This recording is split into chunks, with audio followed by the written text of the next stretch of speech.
puts Jocasta Bachelor. Oh yeah, look at that question mark. She has no idea who said that, Frank Goff. That's awesome. So let's pause it for a sec, Graham, and let's look down here at Sarah's moodlets. Now, if you open her, you have her personality profile set up there, and we can actually see she has the brand new rebellious trait, which helps kind of rebellious teenagers get away with certain pranks here and there. They might not be caught by the police as often. They might receive, less punishments and stuff like that. But even more importantly, she's really received some very powerful moodlets throughout being successful at this prank. So she has the fight the power moodlet because she's a rebellious teenager, but she also has the successful prank moodlet, which is, it builds up the more successful you are at pranking. You can even become an uber prankster with the uber prankster moodlet if you get really good at it.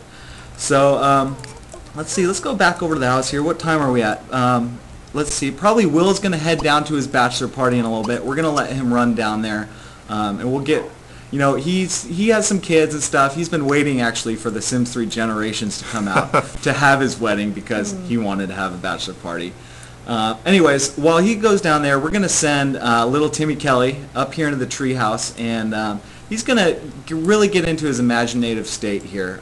In the treehouses, you can kind of interact with them differently on how they are, and I'll let Graham talk about them for a second because he was actually the producer on this feature.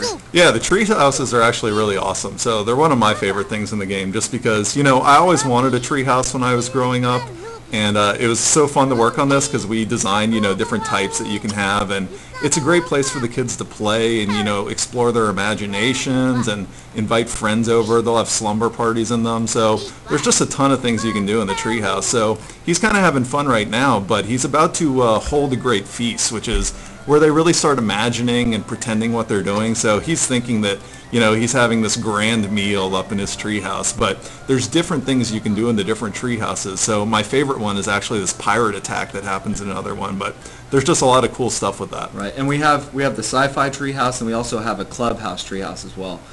This is the Prince and the Pauper Castle, where you can hold a great feast. You can explore for planets, I believe, in the sci-fi treehouse, and then, as Graham was saying, you can defend against pirate attackers in the other one. So they kind of really all tie into this imaginary world that the kids live in.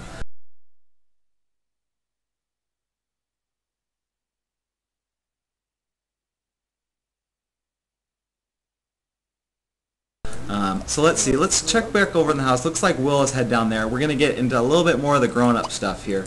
We're going to have, I believe her name is Jessica. Jessica Kelly is going to head over here. Now, she has her bachelorette party coming up in a couple days, and she knows it might get a little crazy, so she's actually going to go pick up one of the brand new video camera objects and head downtown to kind of, scope out her fiance's bachelor party. Make sure it doesn't get too crazy. She wants to record maybe a little insurance just in case her bachelorette party goes a little bit crazier than she expected. So she's going to head down there. Graham, why don't we fly over to the bachelor party right here. Bachelor parties can be held once every time your sim gets engaged. They can be held at your house. They can be held at lots around the world. They can even be held at bars if you have the Sims 3 late night installed. So it looks like the party is just kind of getting started here. You can see that Will has put on his bachelor awesome costume. And he kind of wants to get things going off, so he can actually has a few special interactions on his friends here. He can do one of my favorites, which is spray his friends with fizzy nectar. So this is a great way to kind of get the party started because it kind of loosens people up, gets people excited. They'll have a little chat.